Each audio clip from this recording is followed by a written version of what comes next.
This program is brought to you by Agnes Scott College. For more information about Agnes Scott College, please visit our website at agnesscott.edu.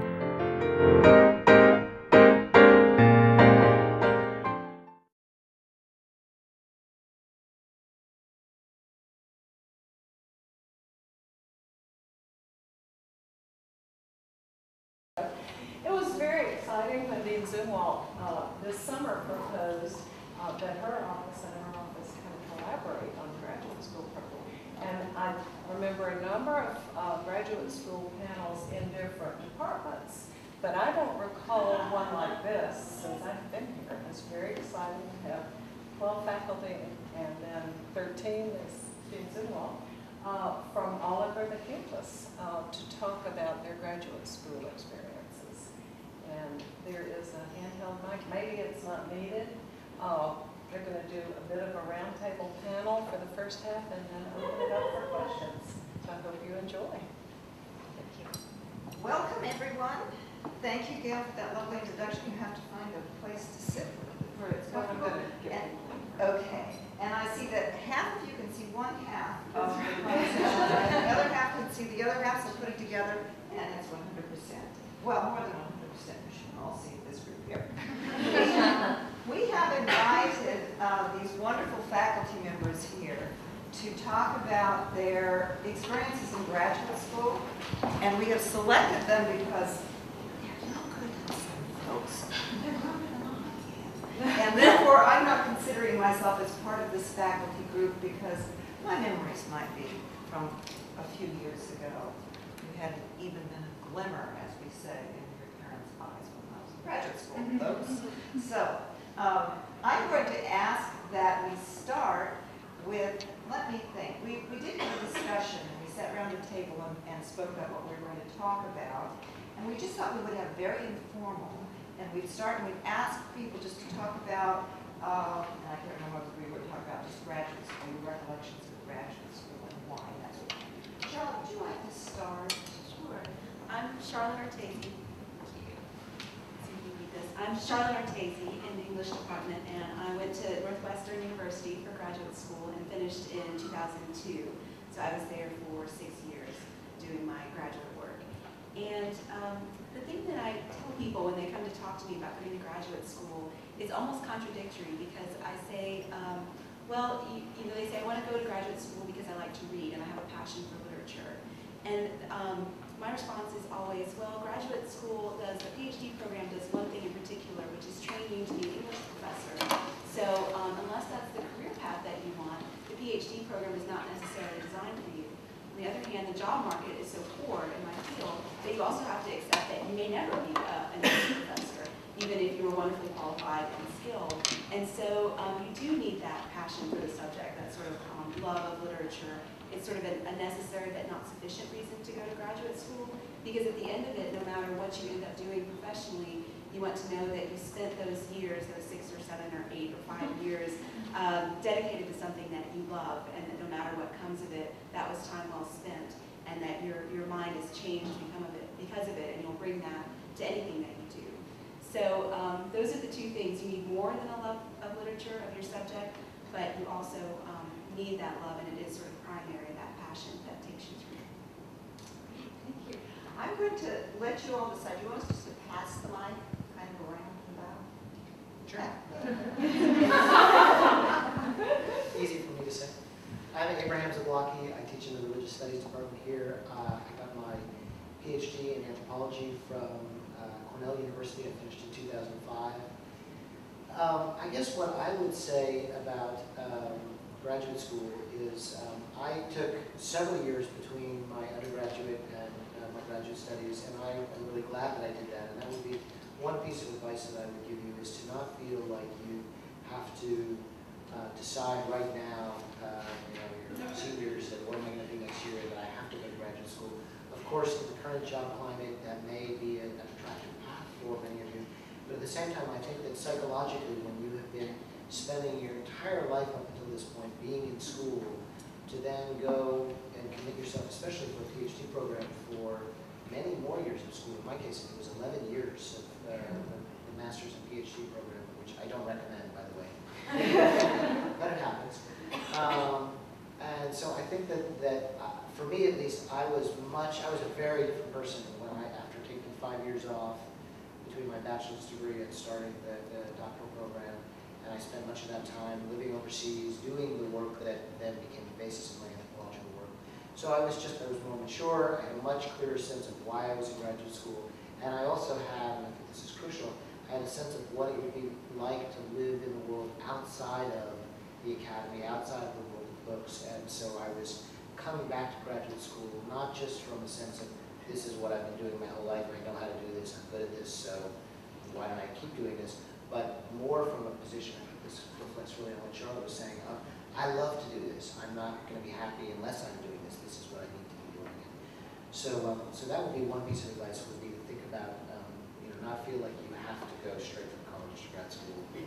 Graduate programs will be there, they're not going to think that it's, in my case, having taken 5 years off, at least in an anthropology program, I was right in the middle of the age range of my cohort, people who came in. The other piece of advice I would give is, especially if you're thinking about whether or not you can afford it, it's a different thing for things like professional programs like law school or medical school, but if you're thinking about graduate work in the academy, in the sciences or humanities or social sciences, at the master's level, it will often be expected that you're going to have to pay for your own way. But if you're going beyond the master's level, if you're entering a PhD program, you should not be expecting that you're going to have to pay for this yourself. You should be either receiving a fellowship, or more often, most people receive teaching assistantships or research assistantships. One of the dirty secrets about graduate school is that universities are using graduate students as a source of cheap labor, and that's one reason why there's so many people going through graduate programs for whom there are not jobs on the other side. So that's one of the drawbacks, is you could get into a graduate program, spend years doing your degree, and discover that there's no job out there for you, but that the university is perfectly happy to get you a PhD because you provided labor for them that they would have had to pay much more to hire faculty to do. But the flip side of that is that it means that if you enter a graduate program, you should be expecting them to, some way or another, provide the economic support to do it. I'm Alan Koch. I'm, I guess, the token old person here. I got my PhD in Albany, New York in 1995. So I've been out a while. I kind of wish that I wasn't the third one to go, because I think that some of the things I will say will contrast with some of the things you're going to hear. For example, I really, really liked graduate school. It might be the best, I was there for 5 years, it might be the best experience of my life. I think I had a different experience as an undergraduate. For financial reasons, I lived at home when I worked my way through college, etc. And so I found myself doing a lot of things as an undergraduate I didn't really necessarily want to do. 25 hours at Sears Roebuck or that type of thing. And when I got to graduate school, it was what I liked to do all the time. I kind of bounced back and forth between teaching assistantship and a fellowship, and so I got to, when I was working, I was talking about the subject that I loved. And my reasons for going to graduate school was not to get a job. It was because I really, really liked the subject. And I think if you have that enthusiasm, it's going to take you a long way. And if you don't, if you're going to graduate school for a job, it's not necessarily the best idea. I went to graduate school because I really liked math. I wanted to learn more. You will probably also hear that a lot of graduate schools are very competitive, and that was not my experience either. It was kind of one big happy family, about 50, 60 graduate students. We helped each other, we hung out with each other, and it was, I guess, Albany. You want to know about Albany? So anyway, just keep in mind this, as stories go around, that not everybody necessarily needs them. More doom and gloom. I'm Gunnar Crown. I teach in the German Studies program. I am the German Studies program. And I started my graduate studies in Austria and then moved to the US, to Minnesota. I have no idea what it was, but it was an exchange program. I liked it a lot. It was a great experience. I redid my master's because I did not get accepted here, and then went on to through the doctoral program. And I mention this because I think while endorsing most of the things that have been said, especially the contradictions you might feel or experience in graduate school, that do not think about a job, have the passion for this, but be prepared that at the end of graduate school, what you might want is a job. And somehow you have to reconcile these different desires or experiences. But one thing that was very eye-opening for me and an experience I would not want to miss is that international experience. For me, it was coming from a European university system, the Austrian one, to the United States, where things are very different. The whole idea of graduate school is something that did not exist at that time in Austria. And for you, it would be the other way around. And I would encourage you, when you think about graduate school, look at opportunities to go abroad, not just for a brief time, but maybe for longer. Try to learn about different systems. Try to find footholds maybe in both systems, in connections, in networks that you create, which might both enrich the graduate student experience, the graduate studies experience, and also life after that, because it opens up new venues for research and teaching, probably. I'm Philip Ojo in the French department, and I would like to speak to the topic of this forum, this panel. There's a question actually. It says, can you do graduate studies? That was the thing that I saw on the flyer. And I believe if I did graduate school, so there's a lot of you here that is not that I want you to do it. So my experience is similar to my colleague Olaf's. I came to the US from Nigeria. How many of you have been following the outcomes of the Nobel Prize? Okay. Can you tell me the nationality so far of the winners? How many Americans? How many non-Americans? Only one non-American so far. You know what that means? The US has the best facilities in terms of research. So when you want to do graduate work, you come to the US. I came to the US because my country, Nigeria, did not have the facilities for the kind of work I was doing. So I came here and I like it. It's a very good experience.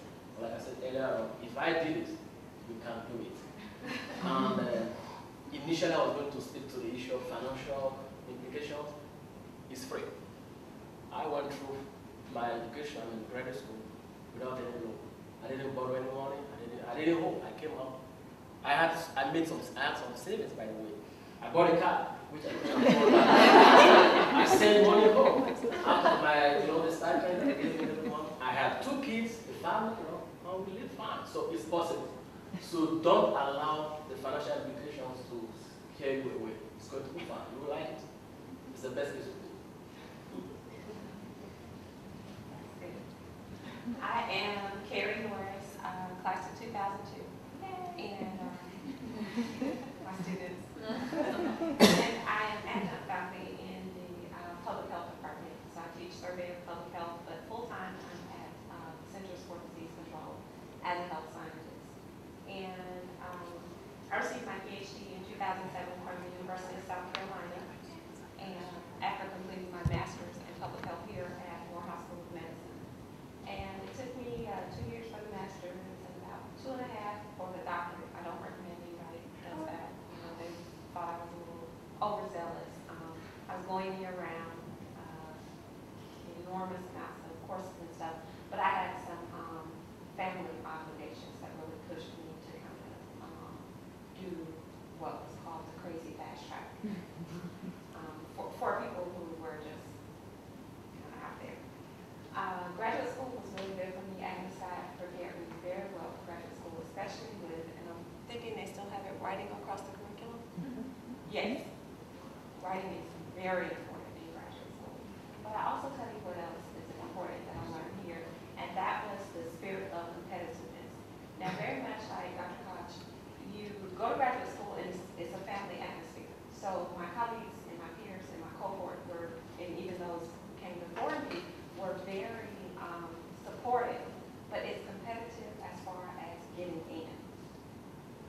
have to be really good. Your essay, think about it as everybody who's applying has the same GPA as you, has the same GRE or MCAT scores or LSAT, scores or what have you.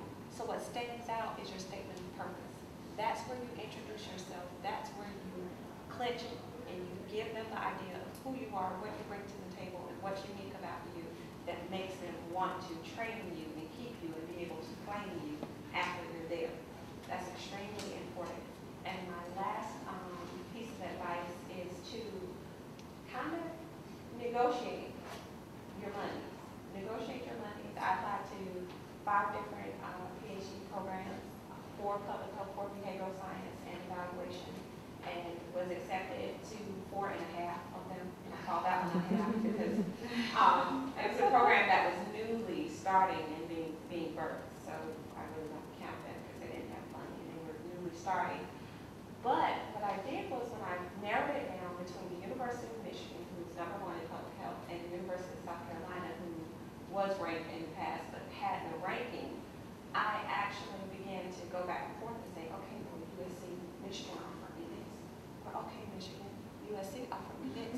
So can you talk this? Well, they threw this in, and I have this graduate assistantship, and I have this, and I have that. And I went back and forth, and it became a 1-for-1 match, which was a full up to 5 to 6 year ride with graduate assistantships, abilities to teach, and also I was doing a dual degree program at the University of South Carolina because I also earned a graduate certificate in women's studies while I was there.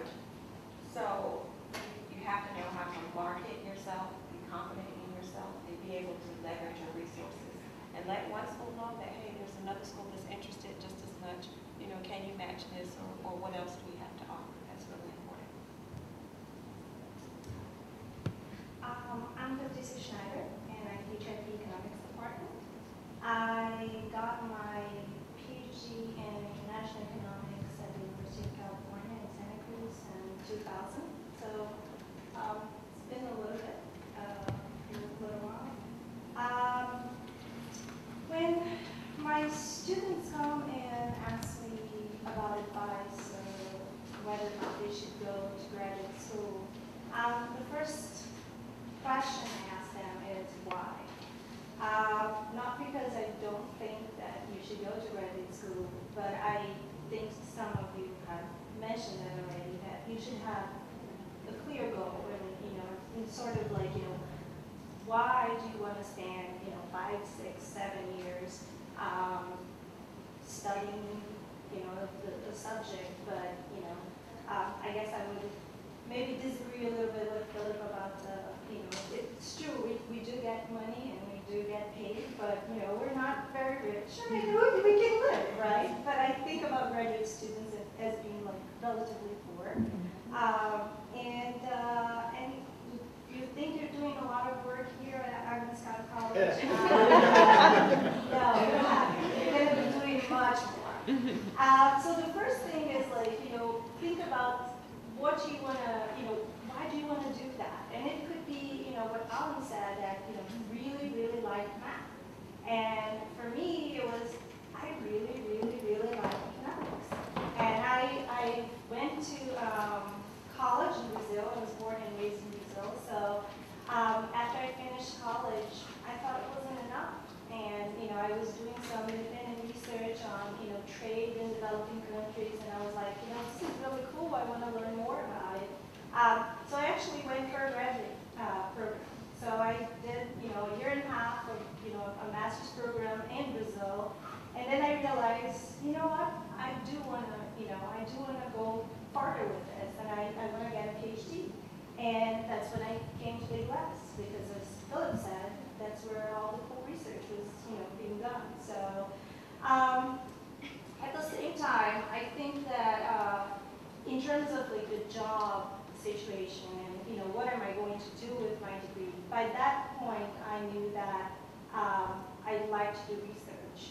And I had a feeling that perhaps I would enjoy teaching very much. Both my parents are academics, so they're both professors. I grew up with all this conversation and discussion about, teaching classes and, about your students and that kind of stuff, and they seemed to be very happy. And so, it wasn't like, the only thing they complained about was grading exams. So when we had like all that homework and all that stuff, piling up over the weekend and they had to sit down and grade, they would be complaining about that. But for the most part, all the conversation was very interesting. And I think if I have to think back, in terms of like, my feelings about graduate school, I don't think I can say it was pure joy, but I also cannot say that it was hell, right? So there were moments where it was very hard to get going. You're not always like, doing things that you enjoy. There are classes, there's some requirements that you have to take that might not be, the things that you really want to, be focusing on. But at the same time, you get to do the stuff that you love, to get to study the things that, that you really find interesting. And at some point, you have some degree to, to decide about your research agenda. It won't be like, complete freedom, but, it'll be some. And so I guess that in summary, I would say, for students, it's sort of think about this goal. Why are you going to grad school? And also, first you need to love the subject.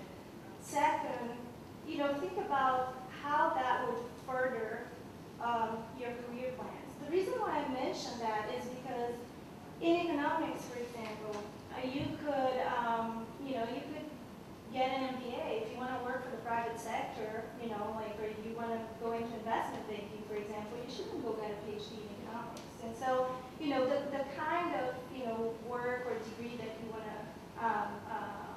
get is important. The other thing is you need to have that goal because otherwise it's going to be very hard to, to keep going, I think. In the end of the day, the moments that are kind of harder, you get through them because, that was a higher goal, which is, I want to be a professor or I want to teach, which, by the way, was another thing that was really cool about graduate school was getting the opportunity to teach and to figure out for the first time. I mean, at school, you might, undergraduate program, you might do a little bit of tutoring, right? And you get to do research with, with your professors, but you get to do much more of that when you get to graduate school.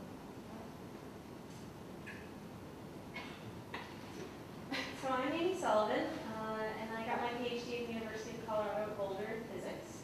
So I went to a small liberal arts college just like this. It wasn't this one, but I went to Bates College at co-ed. It's up in Maine. It's very cold there, I know.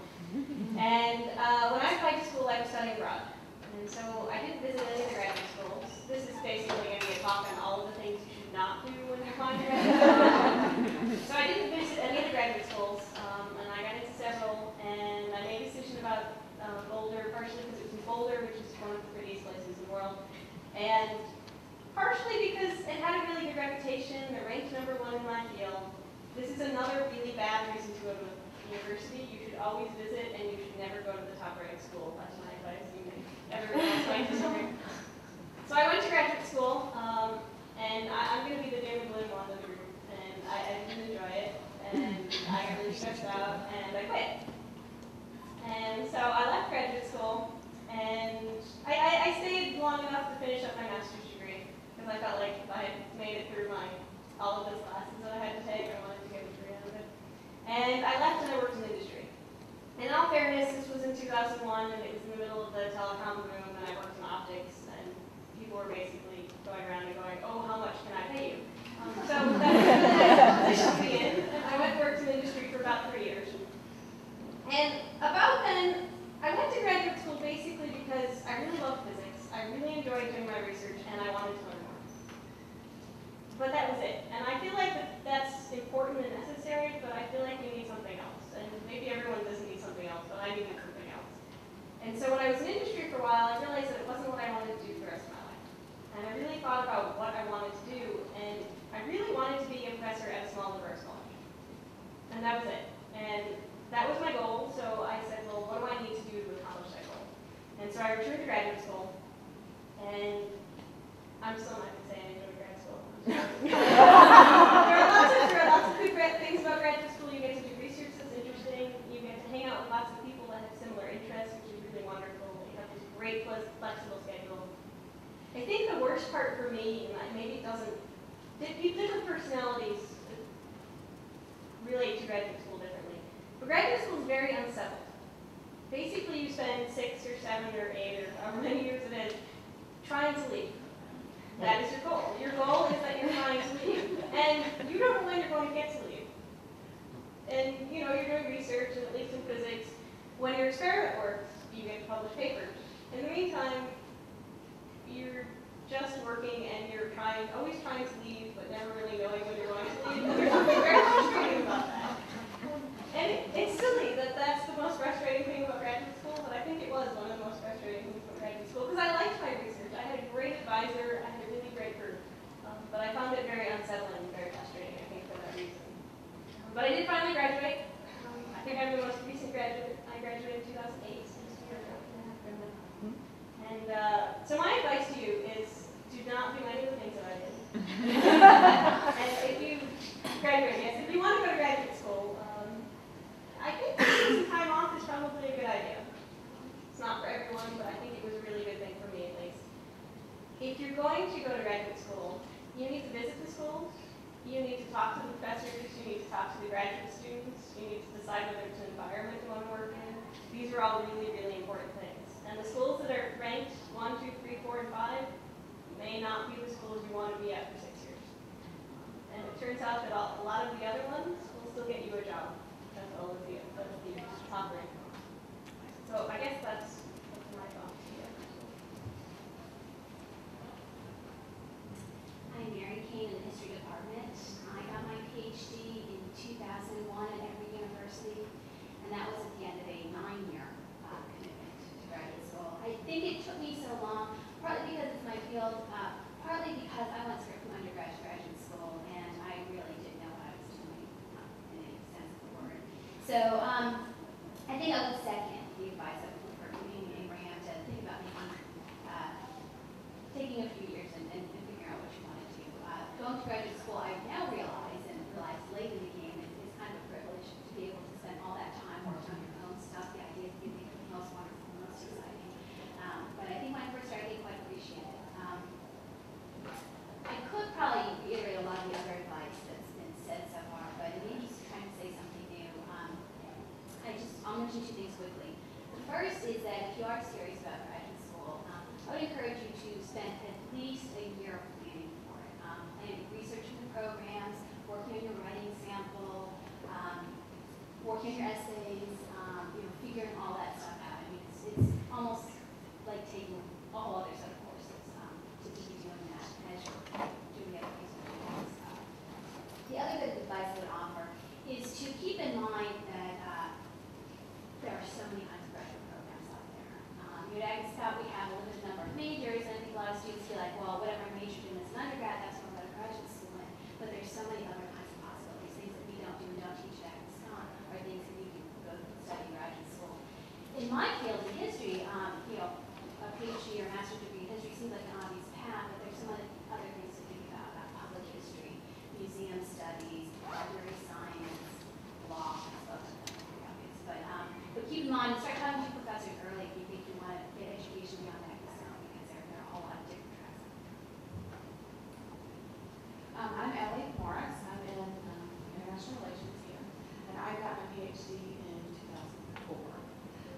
And I agree with Mary. I don't want to reiterate a lot of the things that have been said. I went to Georgia State University and did European politics and international relations. So what I was going to say, a couple of people have really encouraged students to take some time to figure out what they want to do. I did that. I took 3 years off before deciding to go to graduate school. And the reason I made the decision to go back is because I decided I wanted a career and not a job. Because I was working, had a job, didn't have any problem getting a job, unlike now, when I graduated. But it was just very unsatisfying. Checked out at 5 and had to wait around till 5 to be able to check out. And I just found it very inflexible and quite dull. So at that point, I decided that I would go back to school. Again, though, even at this point, didn't have any clue that I was going to do a PhD. Really was resisting the idea of teaching for some reason. Again, don't know why. So I applied for a master's program, and then at some point along the way, decided, maybe I'll be a teacher. But the reason I mention this is because it's not okay just to take some time off and to, think you're thinking about graduate school, but you also really have to be honest with yourself. And for some reason, it took me a long time to do that. So I hope it doesn't take you that long to do that. I don't know why I was resisting it. I think there was no reason to, but you just need to really level with yourself about what you want to accomplish with this degree. I would also encourage you to be realistic about the type of field you're in. If you want to do a PhD, for example, in political science or international relations, there's lots of options for you beyond the classroom. You don't have to be a professor, but you do need to be realistic that your degree is aligned with your expectations. And the best way to do that is to talk to as many people as you can about what they've done. Because as you can see, just from this small group assembled here, we all took rather different paths and ended up here, but we could have been 12 other places too. So just be realistic and be honest with yourself. That would be my advice for you. Hi, I'm Jenny. I'm in the psychology department. My PhD is in industrial organizational psych, which is like the psych of business. And it's a very small, relatively new field in psychology, so there weren't a lot of graduate programs for me to apply to. I ended up graduating in 1997 from Kansas State, and I got through in 4.5 years, which I don't recommend either. I flew through, and I got about 3 or 4 hours of sleep a night for 4 years, so don't recommend that. What I liked about grad school, and I'll be a little different, I'll be like Alan, is that I got to work with people that had written the textbooks in industrial organizational psychology. They were very famous. I had read their books as undergrads. I was inspired by them. In fact, I was in awe of them. I would go to class just I also like being around other very intelligent people that like the same thing that I liked. My advice for you all is that you need to find a mentor here that's gone to a similar graduate program, and you need to spend a lot of time talking to them. In psychology, there's so many different things you can do. You can do applied fields and theoretical fields. Theoretical, you mostly teach. Applied fields, you can go out and get a job. In my field, I could have become a consultant, or I could have become a professor. And you sort of need to know that when you're getting into that. So I think you got to talk to a faculty member. You also have to go visit the programs. One of the programs I went to visit, I went out to dinner with some of the graduate programs I had gotten in. And the graduate student said, well, this is my 14th year here. And I just couldn't get over it. I was trying to add my head, I'm like, I'm 22. And then when I went to Kansas State, I was talking to a graduate student, and he was graduating, and it was his 5th year. And I thought, okay, I'd much rather go to that program. So you need to talk to people in the programs, you need to talk to professors that have done it. And then make sure that you get into an environment that you like. I'm Locke Rogers in biology. I finished my PhD in 1998 at the University of Kentucky. And again, I could echo so much of what people said. I loved graduate school. It was incredibly challenging, and thought-provoking, and inspirational, and exhilarating. It was difficult, but it was really fun to. It was fun to go and get to think about what I wanted to think about all day long, every day for 6.5 years. And the cohort that I went through with was very supportive. And so I just had a really good time in graduate school. And so if I had known I was going to die the day I finished, I still would have done it because I had so much fun.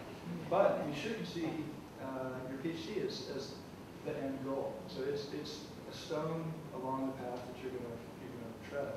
And the ultimate goal would be whatever career that degree opens up for you. Maybe it's as a professor or doing research somewhere else. I knew a student who had been, I guess he was close to finishing up. He was in his 19th year. And a guy that he'd gone through undergrad with was a tenured prof at that same institution and he's still finishing his PhD at. So you can take a very long time. That's probably not advisable. It's probably not advisable to tear through it.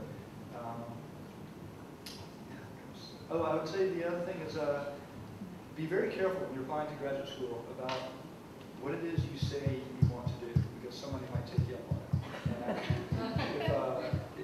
If you're honest with yourself about what you want to do and honest with the people that you're interviewing with, then that's going to be great because they know exactly, okay, this person really wants to do fish behavior. And if suddenly you decide you want to do bats and that doesn't work so well, then it'll just be difficult. You'll have to do something you don't want to do, or you'll find yourself in the wrong place. But if you have some idea what you want to do, and you change your mind, that's fine.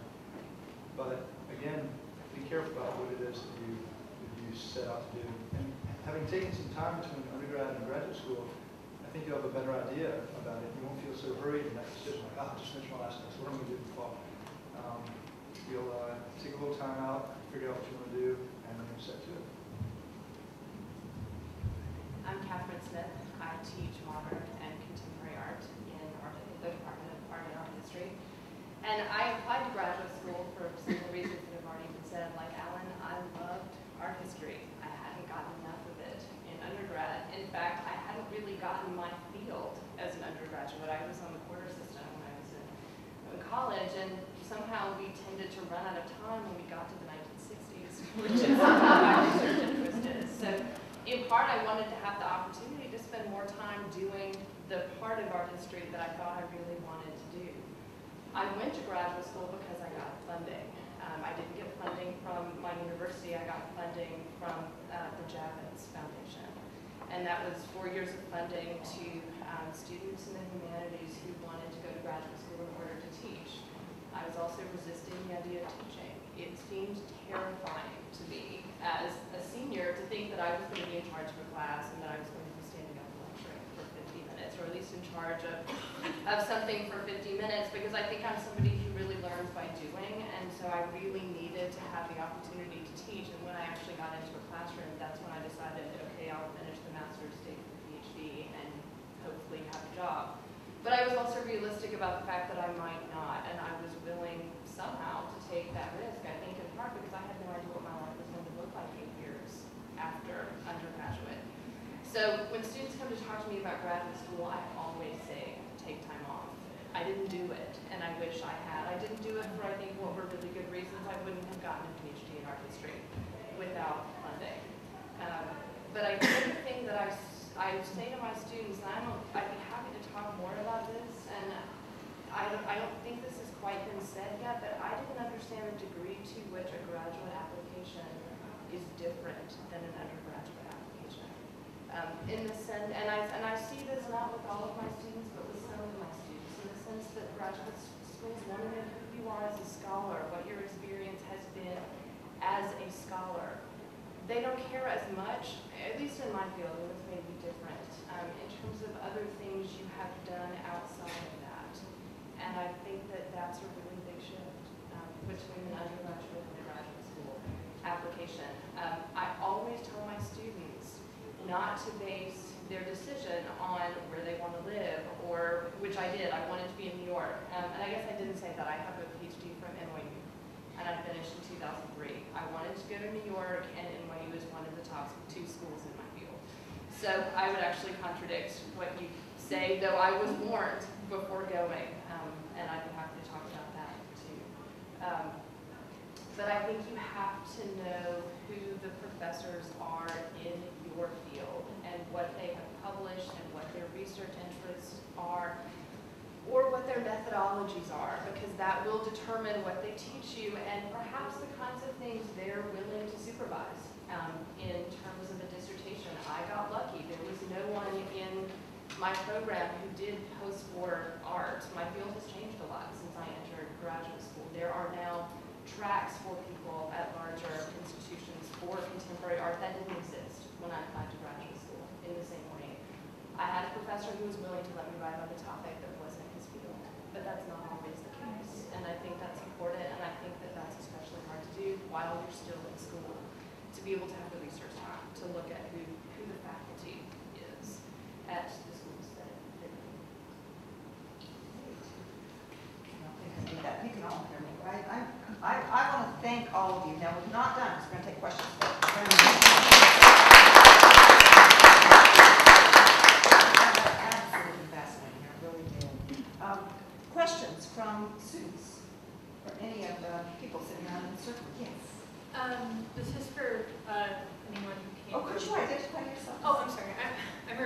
Wells. I'm a creative writing major, women's studies minor, and I'm a senior.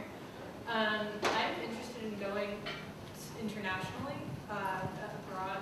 I'm not sure where, possibly France or Austria, but I want to know like how the systems abroad differ from graduate schools over here. If it's possible to answer.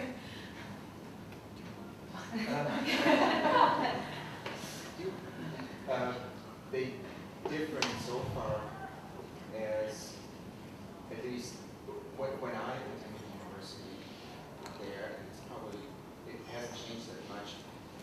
It's not as structured as graduate school is here in the United States, and especially if you go to a public system, as it is still the most prevalent one in Germany or in Austria.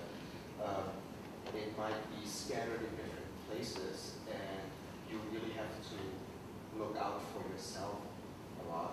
The classes are larger, and it might initially be more difficult to find somebody who mentors you. That is, look, it's changing because of the international network of scholars and teachers and of people going back and forth. I find that the systems are really learning from each other in a very productive way.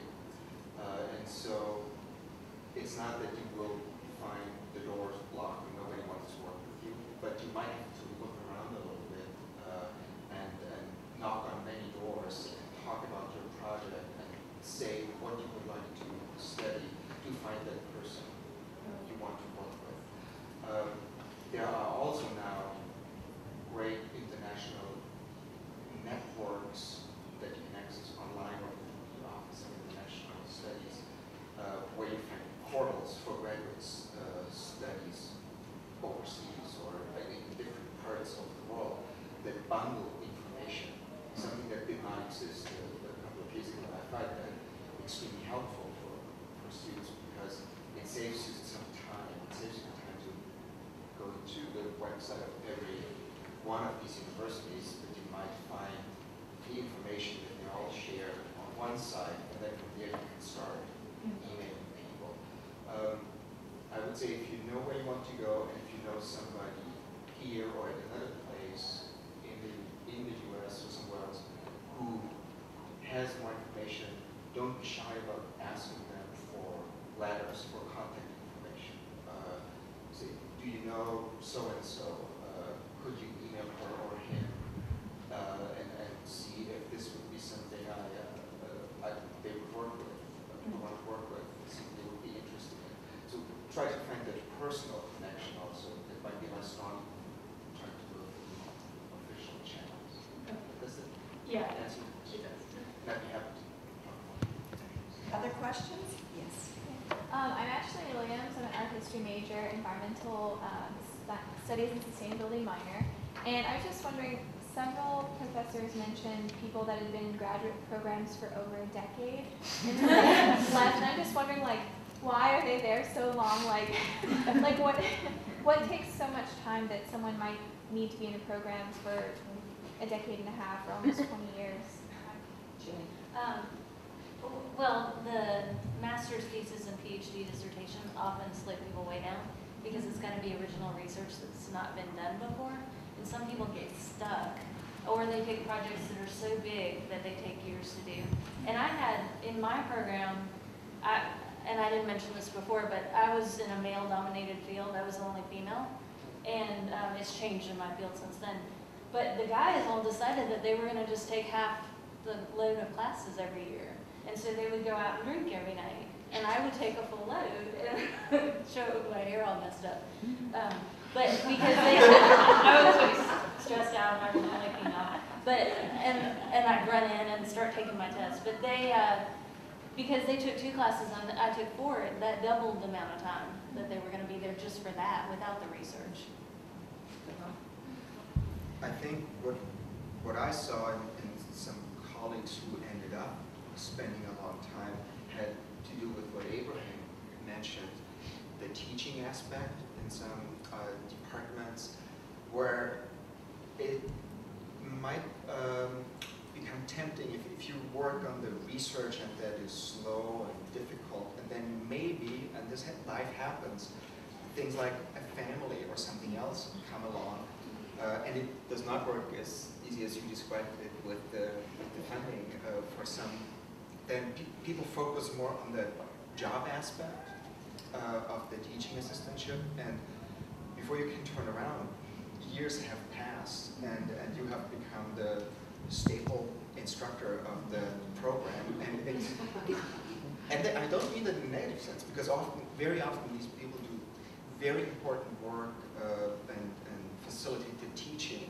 aspect of that department, but at the same time, it is not really helpful because you're stuck at a position where you are probably underpaid a lot, and you are missing out on many other opportunities. So that is something, what people have already said, you have to be careful to make sure you get away. As Amy said, you have to keep that unsettled sentiment that you want to get away. Patricia and Abraham. I would say also, do a little bit of research before you choose your advisor. I mean, some programs have advisors that have a history of, like, you know, just not signing off on that, you know, project or on the thesis, or asking you to work one more year in their lab, or, you know, or 2 more years. And it's, you know, it's not always the case, but, you know, you want to get some inside information before, you know, sort of like making that commitment.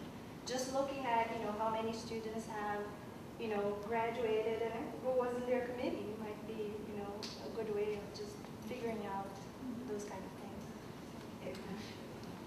I'm an example of, I took 11 years to finish it was a combined master's PhD program. In my case, I did 3 years of coursework, which was the normal thing that people do when they enter. And then since my PhD was in cultural anthropology, the next thing to do was to go to the field, to do field work. And in my case, I kept getting grants to support field work, so that was nice. So I live in Nepal and I live in India, so I stayed, and so that was another 4 years went by.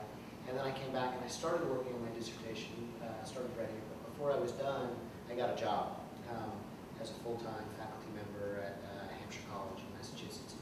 And once I had that job, then, I mean, that was a full-time job, and I hadn't taught before, and I had great classes, and I got totally absorbed in a whole new phase of my life, and it was just this giant thing, this book that I had to write. It was sort of hanging, that sort of, I was supposed to find time on the weekend or something to do it. And so, but of course, you know, the only motivation to do that was to be done, but meanwhile, I had a job so in other words, there was no pressing reason to finish it other than that I really needed to get it done because it was going to drive me crazy. But on a day-to-day basis, it was I've got papers to grade, I've got classes to prepare for. And so I think that's what happens to many people is that people get stuck in what's called ABD, all but dissertation stage, where that just goes to And I have a friend from graduate school who had started a couple of years before me, and is still not done. And I mean, he's been ABD for 15 years now, but he's managed to cobble together other kinds of things to be doing to pay the bills, but not very well paid, certainly for how much of a scholar he is, and it's just lingered on. And that's where several people have mentioned the importance of your advisor. One possibility is that you have an advisor who's like, no, it's not good enough, I'm not going to sign off yet. In my case, and in my friend's case, it's much more, there's much more advisors who were like, well, you'll be done whenever whenever you finish that dissertation, we'll be happy to read it, but until you finish it, well, that's one less thing that I have to do to read it. And so this can be another problem is advisors who, and in fact, in my case, when I finally did finish it, was because somebody who wasn't my main advisor, but one of my committee members, basically, took me aside and said, you will finish this year, or I'll kill you. I was just going to say, I'm sorry. No. So the fellow I knew who took 19 years, he was kind of a goofball, and he was in a department that wasn't putting a ton of pressure on him, and then he did find himself in a position that Rudolph was describing. So being sort of a workhorse, doing this one lab in and out. But I've known 2 people who had Abraham's experience. I knew one person who was finishing his PhD before he actually finished his master's. So his master's class, chapters, so I'm not, you got to do that. And I know a person who was up for tenure before she finished her PhD. And she had to go back and nail out the PhD, and she came back, took a leave of absence from her college, and finished up her PhD. These are all the dark, dirty secrets. Yes. I just want to point out a couple of things. Number one, that these are the interesting party folk that we keep bringing up. It's not that everybody gets these 10-year pins for being in these 10 years. And the other thing is that, and this does not apply to anyone who took a decade or more in this room, but some people go to graduate school because they don't want to graduate. So not everyone is as motivated as you might be. That's right. There was another question. I'm Helen. I'm a senior and a sociology anthropology major. And I know I want to go to graduate school, but I'm not ready for it right now. And a couple of you talked about like 3 or 5 years. I told my mom I wanted to take a 3-year soul-searching break. My mom would have a fit. So I guess I'm wondering like what you guys did in that time, like if it was related to your field, especially like it's really difficult for us now that there are students who are willing to just do starter jobs as internships for free and things like that. Like just what you did while you were anything. I'll throw it again. So I graduated, but I worked in the field as a field assistant for a person who then went on to write me a letter of recommendation to get into graduate school. So I wasn't having to take tests, but I was absolutely in the field, and it's something I've always wanted to do. Just living the dream. So I think if you went and did something totally different and then tried to go back into graduate school or something, they'd kind of wonder, like, what have you been doing for this time? If it's clear that you'd always had some interest, or if you maintained some interest, I think they'd see that as exactly what they wanted to see. So I definitely didn't do any soul searching when I was away. No, I was working and I was working in my field, and at least in the sciences, but I think it's in a lot of different fields. It was much easier for me to get back into graduate school. First of all, because I had already passed all the coursework, so they weren't worried about me for that reason. But I was doing things in my field. They already knew I was interested, and I knew what it was going to be like. And so they're much more likely to let people in who have been working in the field. You're a little bit older, you're a little bit more mature, you're used to working in the field, and they really like that.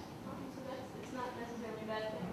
But yeah, I mean, working in your field, I think, is going to make a bigger impact than working on something totally random, and then they're going to then get one. I've been at Starbucks for 3 years.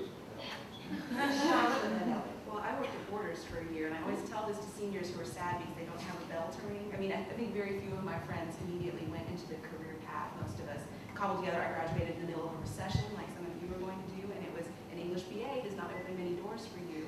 So that year at Borders, though, enabled, and you are sort of sad when you come out with this degree and you're working as a sales clerk. Although it was a great group of people and I enjoyed it. And I used that year when I was not using my full mental capacities in my 40-hour-a-week job but I was earning some money and had health insurance, to really research graduate programs, to rewrite my senior essay, which was my writing sample. And that really took up to do some more soul searching. And I think even if I wasn't working at Borders, I would have had the realization that I was more at home in a college classroom than I was any other place besides my actual home. So while that year doesn't look like much on a resume, it was a formative year for me, and it gave me the time that I needed just to apply to graduate school in a serious way. I read the books of the professors that I were interested in. Many of them I read in the break room at Borders because we had them at Borders. But I really did that kind of research into the program, and it helped a lot, and I had a lot of options when it came time to pick graduate school. Yeah, what I would add, since the two people are in sciences and work in the field, I think more specifically than some of us were in social sciences, but in the period that I was not in school, I was working for a nonprofit. So it was, my undergraduate degree was in political science as well. So I don't know what I would have done in the field unless I was working on the Hill or working, at a think tank or something like that. But an NGO was similar to that. So there's lots of options of, keeping your kind of toes in the water, if you will, that aren't a waste of time. You're learning a lot about yourself. And definitely not knowing I was never aware that I was actually soul searching. I just thought I was living. But, a lot, as Charlotte says, comes out of that experience. And you realize all these things about yourself in your 20s that you do. I want to add, this is on a different topic, but it's something that hasn't come up, or we just put forward, but it feels very important to me. follows on what Amy was talking about how you choose a graduate program and whether you use the rankings.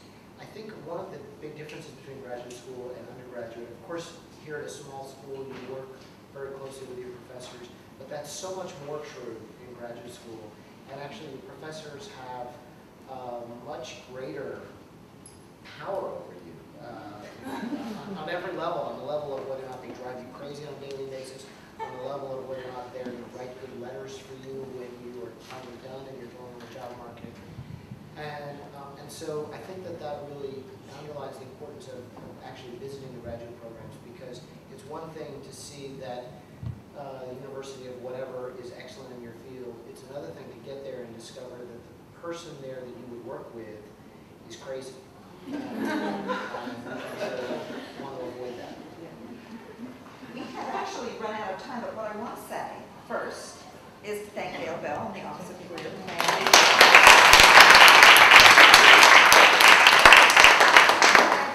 Fabulous faculty, once again. And all of these students for coming. And then to say that this conversation doesn't have to end just because we've run out of time. You know the faculty seated here, you know your other faculty members. This is a topic of conversation that we like to engage in. We can either tell you about the person who took 20 years, or we can tell you about the person who slept 3 hours every night for 4 years, 4.5 years, 4 years, 3 years, whatever. Unbelievable. And we can add other stories, but more importantly, we can hear from you about your concerns, your questions, and help you with that, whether it's by appointment or standing in the line in Evans, whatever. Do use us as resources, or whether it's after you're out and you want to come back and talk about graduate school. Okay? So thanks so much for coming, and have a great weekend.